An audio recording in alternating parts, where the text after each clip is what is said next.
Let's unbox the PlayStation VR2 adapter for the PC. Now, leave me a comment down below if you do the same thing that I do. Try to get that tape off without breaking anything.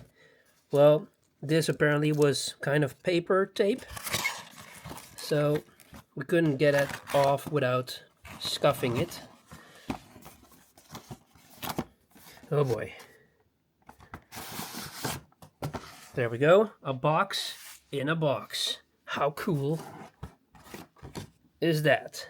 All right, let's see what's inside. We got a box over here, which seems to be empty. Thank you, Sony, for that extra amount of cardboard that we don't need. Then we have our serial number there. And then we have our box right here. Oh, here we go. PlayStation VR2 PC adapter. Don't need that. That's the main thing.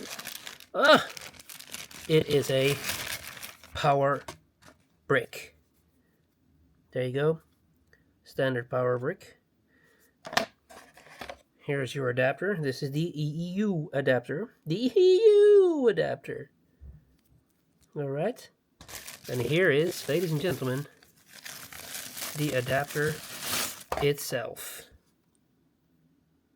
And this is when you hook it up for 50%. As you can see, this has the PSVR2 USB-C plug-in. You have your little LED. And on the back, you will find a display port. This is your middle cable is going to be the USB cable. And the left one is going to be for the power brick.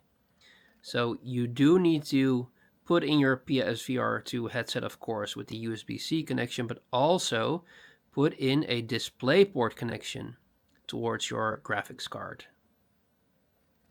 We will test it out on our channel. Please leave a like and subscribe. And that was the unboxing of the PlayStation VR2 PC adapter. See you guys in the next one.